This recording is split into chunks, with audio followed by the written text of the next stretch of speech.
할렐루야. 사랑하는 세계교회 성도 여러분, 시대를 읽는 눈을 가진다면 좋은 고지를 선점할 수 있습니다. 때를 잘 아는 사람들은 좋은 특허 상품을 만들어 많은 수익을 얻기도 합니다. 코로나19로 인해서 마스크가 이렇게 필수품이 될 줄 누가 알았겠습니까? 또 택배와 배달 라이더 업종이 이렇게 급부상할 줄 누가 상상을 했겠습니까? 그러나 그 시기를 잘 알지 못해서 도태되는 기업도 많이 있습니다. 남들은 살기 어렵다, 죽겠다 하지만 이 시기에 밤새 공장을 돌려야지만 유지할 수 있는 그런 사람들도 넘쳐납니다. 저는 어릴 때 이런 적이 있었습니다. 학교 갔다 와서 한참을 잤습니다. 그리고 일어나서 시계를 딱 보니 7시가 된 겁니다. 그래서 학교 갈 준비를 막 했습니다. 그랬더니 엄마가 너 뭐 하는 거냐? 그러면서 지금 저녁 먹을 시간이라고 얘기를 해주셔서 알았습니다. 학교 가는 것이 아니라 앞으로 자야 될 시간이 한참 남은 그런 저녁이었습니다. 여러분들도 그런 경험 많이 하셨죠? 단잠을 자고 나서 학교 갈 때를 잘못 알았던 것입니다. 다른 측면으로 보면 누구보다 때를 분별해야 되는 사람들이 잠자는 영혼을 깨워야 하는 사람들이 바로 목회자의 역할인 것 같습니다. 단지 복음만 전하는 것도 아닌 하나님의 말씀에 위배될 때 심판이 있다는 것을 선포해야 합니다. 하지만 성도들의 귀를 즐겁게 해주는 말씀만 전하는 것도 바람직하지는 않습니다. 에스겔 33장을 보면 하나님께서 에스겔을 파수꾼으로 삼으셨습니다. 파수꾼의 역할이 무엇입니까? 성을 지키는 역할, 적의 침입에 나팔을 불어서 경계할 수 있는 역할이었습니다. 그런데 그 파수꾼이 나팔을 잘 불었는데도 불구하고 듣는 사람이 정신을 차리지 않고 그 어떤 리액션도 취하지 않았을 때는 그 핏값을 그 자신에게 돌아간다고 하고 있습니다. 그러나 그 위험을 보고도 나팔을 불지 않았을 때에는 그 핏값을 파수꾼에게 찾겠다는 하나님의 엄중하신 말씀이십니다. 파수꾼을 보면 말씀을 맡은 자나 선지자, 지금의 목회자들에게 해당되는 말씀입니다. 그러기에 평신도보다 더욱 큰 책임을 물으실 것은 자명한 사실입니다. 오늘 본문을 살펴보자면 사도 바울이 그 당시 로마 성도들에게 이 시기를 인식하여 이제 잠에서 깨어나라고 강권하고 있습니다. 이 시기, 때, 이것은 바로 카이로스라는 단어입니다. 연대기적 흐름의 시간이 아니라 연대기적 흐름의 시간은 크로노스입니다. 그 반대로 어떤 특정한 때를 말하고 있습니다. 바로 구원이 완성되는 시기, 바로 종말의 시기를 가르치고 있습니다. 사도행전 1장에서는 그 시기와 때는 아버지만 아신다고 예수님께서 말씀하셨습니다. 예수님께서는 아침에 하늘이 붉고 흐리면 오늘은 날이 굳겠다 하나니 너희가 날씨는 분별할 줄 알면서 시대의 표적은 분별할 수 없냐고 마태복음 16장 3절에서 말씀하셨습니다.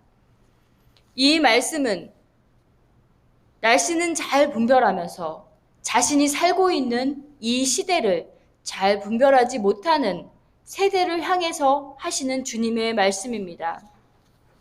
여러분, 우리가 사는 세대는 잠에서 깨어나야 할 때입니다. 주님이 오실 때가 아주 가까운 마지막 세대를 살고 있습니다. 본문은 11절에서 한번 살펴보면 자다가 깰 때가 벌써 되었느니라고 말씀하고 계십니다. 이것은 어떤 의미입니까?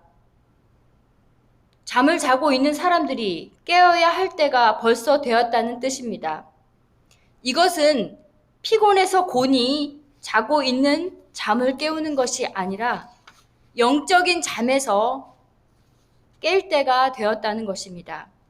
이것은 구원의 완성되는 시기, 즉 마지막 때이기에 영적인 잠을 잘 때가 아니라는 것입니다. 사랑하는 성도 여러분, 거리를 다니다 보면 많은 사람들이 오고 갑니다. 그러나 얼마나 그 사람 중에 영적으로 깨어있는 자가 몇 명이나 되겠습니까? 교회 안에서도 아직 깨지 못하고 졸고 있는 사람들도 있다고 생각합니다. 신랑 되신 예수님께서 오시는 재림의 때가 오고 있지만 잠에서 깨어나 준비된 모습으로 주님 앞에 서기를 준비하는 신부는 정말 찾아보기 쉽지 않은 것 같습니다. 마태복음 25장에 나오는 열처녀 비유를 기억하시지요. 지혜로운 5처녀는 신랑이 올 때를 위해 기름을 준비하고 신랑을 맞이하는 것을 볼 수 있었습니다. 그러나 미련한 5처녀는 신랑이 온다는 소리에 놀라서 당황했습니다. 기름이 떨어져 등을 밝힐 수도 없고 신랑을 맞을 수도 없었습니다. 성경은 이런 자들을 미련한 자, 영적으로 무지한 자를 의미합니다. 신랑이 온다는 것을 분명히 알았음에도 불구하고 여분의 기름을 준비하지 않은 채 잠을 잤기 때문입니다. 여러분은 어디에 속하십니까? 주님께서 말씀하신 말세 지말은 어느 때보다 가까이 와 있습니다. 그 징후들도 곳곳에서 나타나고 있습니다. 기근, 지진, 전쟁의 소문들, 또 전 세계적으로 겪는 전염병들이 있습니다. 더 확실한 말씀의 성취는 온 땅, 온 족속에게 천국의 복음이 전해지고 있습니다. 그리고 그제에서 끝이 오리라고 주님은 약속하셨습니다. 주님이 오실 날은 멀지 않았습니다. 여러분의 신앙생활은 어떠하십니까? 지금은 영적인 잠에서 깰 때이며 일어나 움직여야 할 때입니다. 앞으로 긴박하게 닥칠 주님의 날을 대비하면서 우리는 영적인 잠을 깨우는 복된 성도가 다 되시기를 주님의 이름으로 소원합니다. 두 번째는 우리의 구원이 처음 믿을 때보다 가까웠다는 것입니다. 11절을 한번 살펴보면요. 하반절에 이제 우리의 구원이 처음 믿을 때보다 가까웠다고 말씀하고 있습니다. 여러분, 완전한 구원의 날인 이 땅에 주님의 재림의 날이 가까우고 있습니다. 믿지 않는 자에게는 심판이 있지만 동시에 믿는 자에게도 구원이 함께 있는 때입니다. 새 하늘과 새 땅에서 영원한 안식을 누릴 자와 영원한 불못에 들어갈 자를 판가름하는 때입니다. 이 시기는 아무도 알지 못하며 오직 하나님의 권한에 두었다고 말씀하셨습니다. 무사람들은 벌써 2000년이나 지났는데 구원의 때가 이루어지지 않아서 성경의 예언은 거짓말이라고 하는 사람들도 있습니다. 그래서 믿는 사람들조차 재림 신앙을 잊어버린 채 하루하루 비도덕적인 신앙생활을 하고 있습니다. 여러분, 정말 우리 주님이 이 땅에 오시는 것을 잊어버리셨을까요? 예수님의 재림이 늦어지는 이유는 베드로 후서 3장 9절에서 이렇게 말씀하고 있습니다. 주의 약속은 어떤 이들은 더디다고 생각하는 것이 더딘 것이 아니라 오직 주께서는 너희를 대하여 오래 참으사 아무도 멸망하지 아니하고 다 회개하기에 이르기를 원하시느니라 라고 말씀하고 있습니다. 아직도 구원받을 영혼이 남아있기 때문입니다. 제가 예수 믿기 전에 정말 저도 똑같이 이렇게 생각했습니다. 성경의 말씀은 거짓말이야. 그런 생각도 많이 했거든요. 근데 제가 인격적으로 주님을 만난 후에 만약 내가 만나지 않았을 때 우리 주님이 이 땅에 오셨다면 나는 어떻게 되는 건가? 라는 생각에 섬뜩한 적이 있었습니다. 여러분, 베드로후서 3장 9절의 말씀을 들으시면서 우리 주님께서 한 영혼이라도 더 구원되길 바라는 하나님 아버지의 마음이 느껴지시는지요?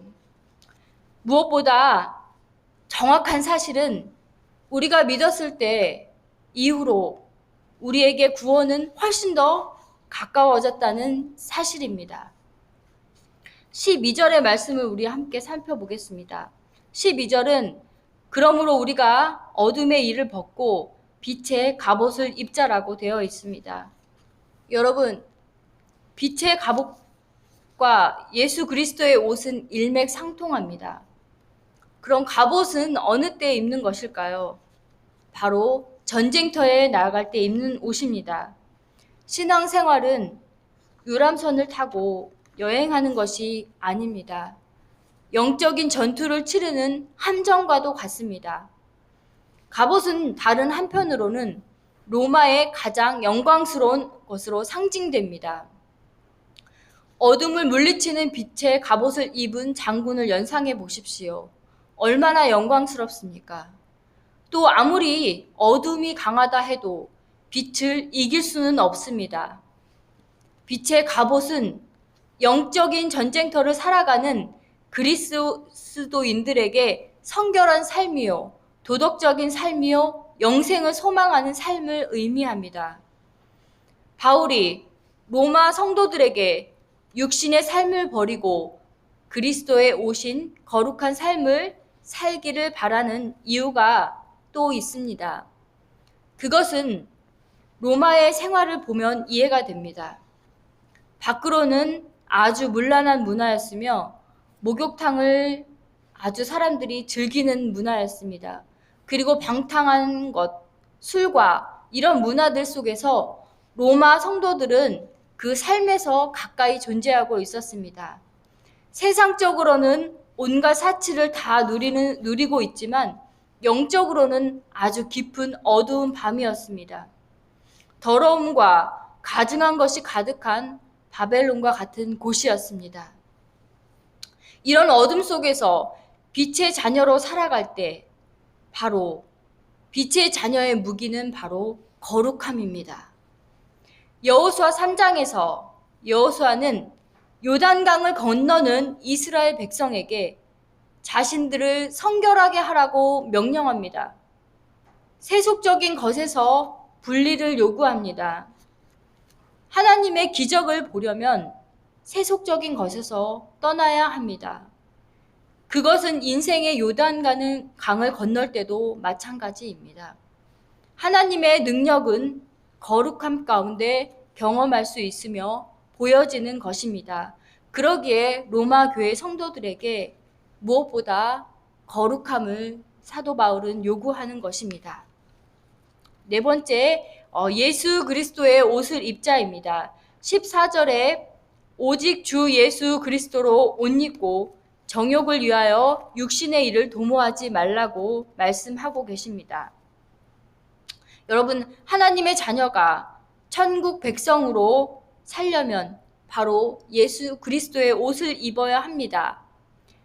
사람은 격에 맞는 옷을 입습니다. 주일날 하나님을 뵈러 올 때 집에서 뒹굴뒹굴할 때 입는 옷을 입고 오진 않습니다. 그리스도는 세상의 빛으로 오셨습니다. 그에게는 어두움이 없으십니다. 그래서 성도는 그를 따라 빛으로 살아가야 합니다.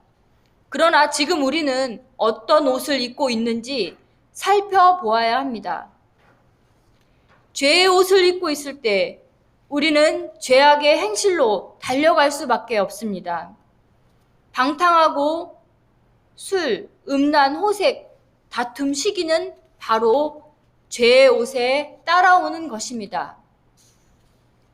예수 그리스도의 옷은 거룩 그 자체이며 의의 옷입니다.